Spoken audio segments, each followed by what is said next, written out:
I am Ayush Raj and I will be presenting on the topic of software vulnerabilities. So let's start with SQL injection. SQL injection is a type of cyber attack where malicious SQL code is inserted into input fields or data sent to a web application's database. This code can manipulate the database, retrieve sensitive information, modify or delete data, and even take control of the entire database system. So let's see this with an example. So I have created a HTTP post route of login which accepts two parameters in the request body, that is username and password, and then executes a select query based on those parameters and checks whether an entity with the given username and password exists or not. If it finds an entity, then it sends HTML elements telling that the authentication was successful, otherwise gives an error. So I have ran this program. So first try with the correct credentials.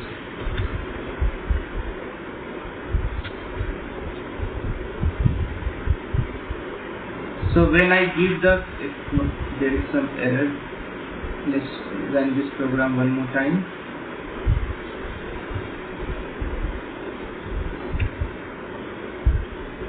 So when I give the correct credential, I am able to log in. So now we will also try with the wrong credentials. So this time I am giving any random password and it is telling me invalid username or password.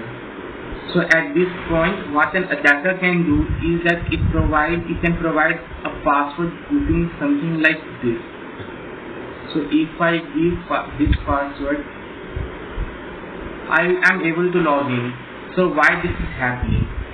So if we go through the select query, there are two conditions. First one is checking whether the username matches or not, and the second one is checking whether the password matches or not.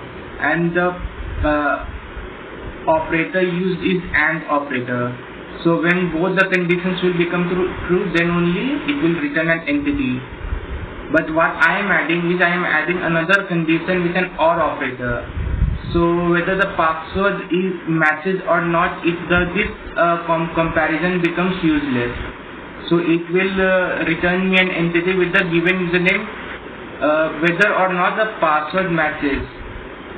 So that's why I am able to log in even without knowing the password. So now let's proceed further with next kind of attack, which is cross-site scripting. It is a type of security vulnerability commonly found in web applications. So it occurs when an attacker injects a malicious script such as JavaScript into web pages viewed by other users.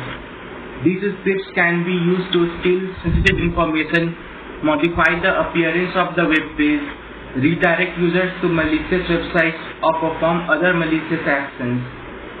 So let's see this with an example. Here I have a search box in which if I give anything, it will tell me whether the given input matches any entities or not. So what I can do is I can give a script tag here, and inside the script tag I can execute any JavaScript code. Let's say I am giving alert function.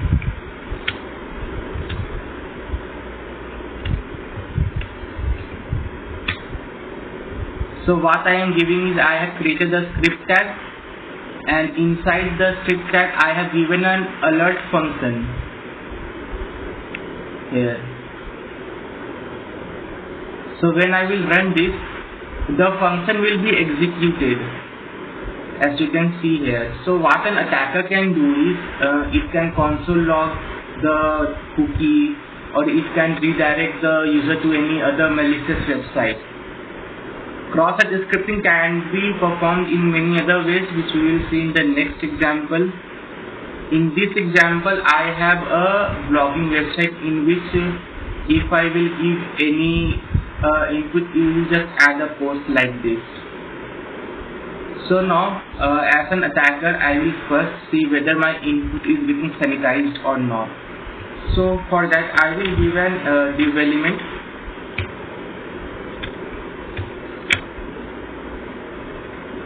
It would be better if I give a underline tag.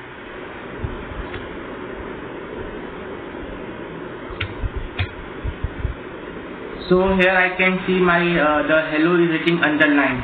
That means the input is not getting sanitized. So I can execute a script also.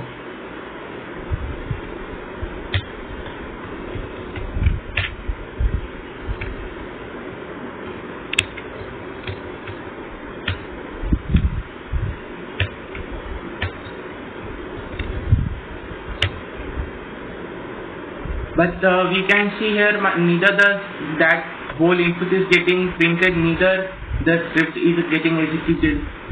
So why this is happening? So if we go through the target code of this website, we will see here that the content, that the whatever the text I am providing, it is getting added in the div tag using the inner HTML.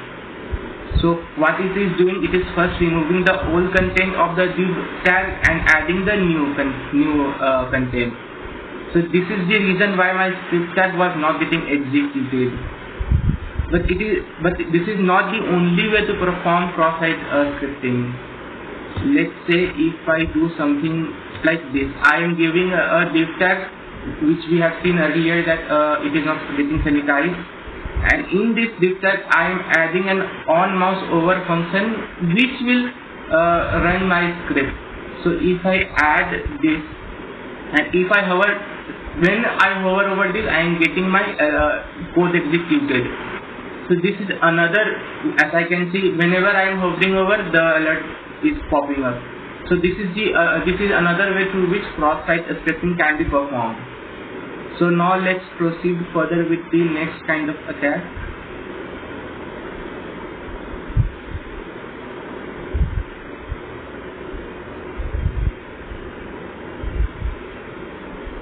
So now we will discuss about buffer overflow.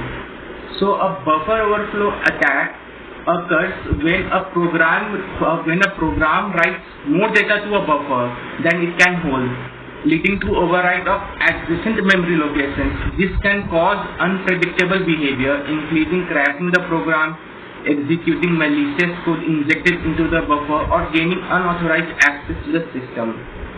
So let's see this with this example. So first I will run this code snippet. So what this program does, it accepts, asks for a password, and then it matches with this password here. And if the password matches, it changes the value of auth from 0 to 1, and from the auth it decides whether the user is authenticated or not. So let's first give the correct password, that is secret.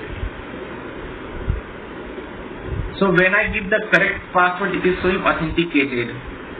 Now the thing to give attention here is the location of the three variables. The three variables, the first one being auth, second being second was character array for storing the user password, and the third one was a character array storing the correct password. So we can see here the difference between this address and this address is exactly 16 bits, which means user password and system passwords are in contiguous memory, and also the difference between this address and this address is 1 bit. So all the three variables are in contiguous memory locations. So what an attacker can do is, the attacker can give a very long password, something like this.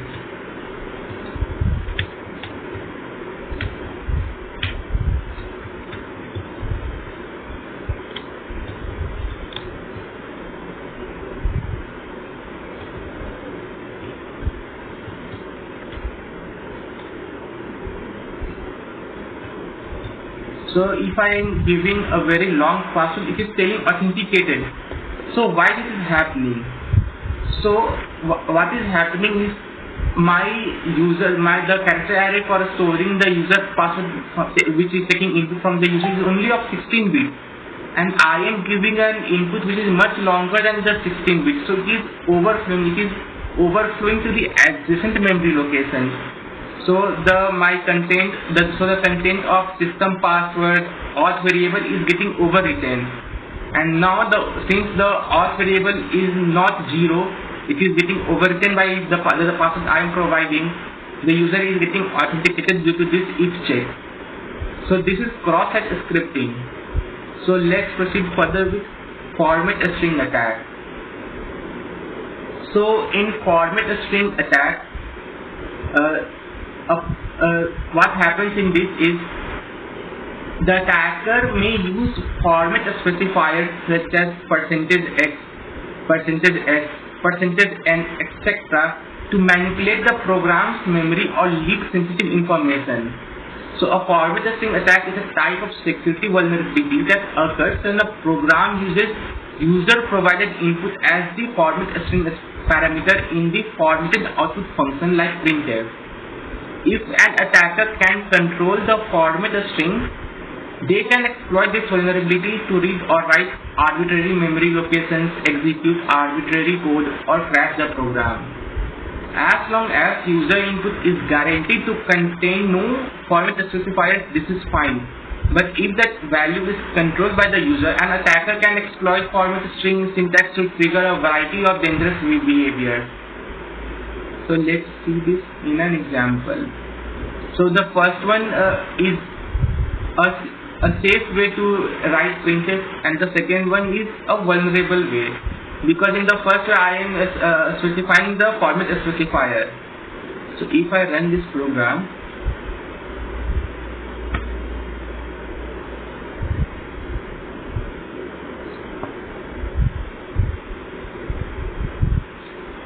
so I have to run this program by giving the arguments in the command line. So what we can see that for each format specifier it encounters in the format string, printf expects to find the suitable variable in its argument list. In C programs, variables are stored on the stack in set memory. So when printf sees the first %x specifier, it just looks at the stack and reads the first variable after the format string. This is repeated for all the given %x specifiers. So the example above will print the hex representation of 4 values from the stack.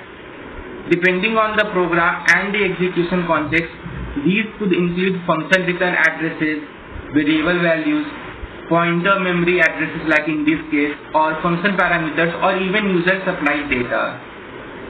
So these were the 4 kinds of attacks that can happen in software development. Thank you. That's all from my side.